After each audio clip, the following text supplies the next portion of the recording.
It was a school night, so I had to go to sleep. And I remember going to my room, going to sleep, and I would sleep, for a bit. And then I had a nightmare.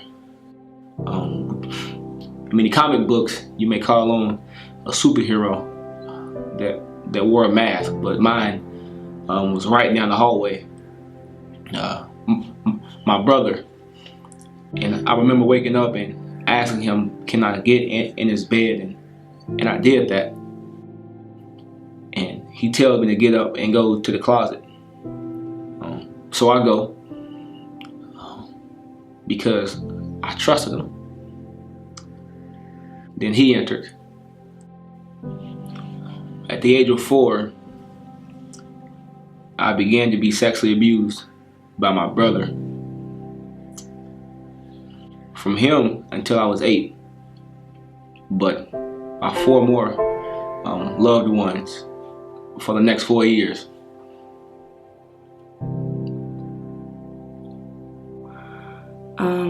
My mom drank more than anyone in the house. I just always remember her being angry when she was drunk, always having a reason to yell. In the summer of, I think it was 2010, I had just turned 11. I had pulled in to the garage and we went into the house. I immediately went in and went into the living room to find my mom. She wasn't in there. The TV was on. I think Dr. Phil was playing actually, but no one was in there. And I was like, okay, where is she? When I went to go check her bedroom, I didn't go through her bedroom door. I went into the back door, which was broken, which no one ever went in and out of. And I looked into that door and I saw my mom hanging in the closet. And me being 10, that completely broke me. I immediately started screaming, help, help me. It all felt the same. From the oral, from the penetration, the pain still felt the same. I remember just sleeping and crying and waking up and thinking I was screaming, but I'm just crying. And I used to always have visions of the same closets, the same rooms, the moments. I remember my coach putting his head down, cussing me out, calling me out of my name. The same names I've heard my entire life, the same names I've called myself daily, day in and day out. And I told myself this will be the last time I will ever be on earth, because I didn't ask to be here. And I have a choice on whether or not I'm here or not. I just made a decision that it's probably best for me and everyone to take my life.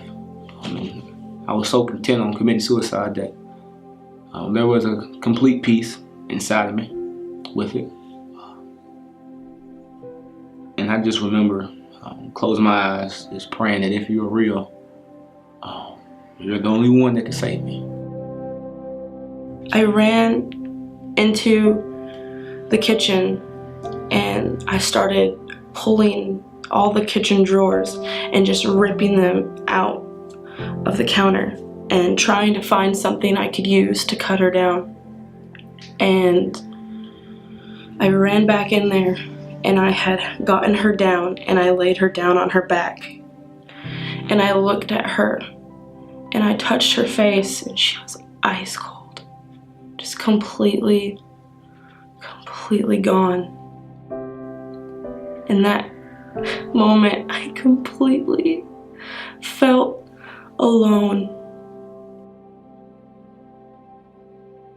I closed my eyes for the last time. And I go to jump. And I didn't move. And I heard a voice telling me to get back inside and get your rest. And that night was the most peaceful, as far as me sleeping, that I've ever had in my entire life.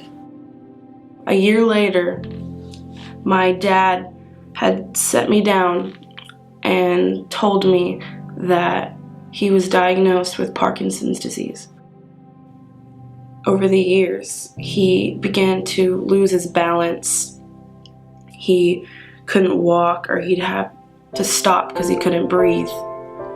And I began to take care of him and take care of myself and the house that we lived in and go to school at the same time. And I just always asked why. Why did I have to be the person to do this by myself?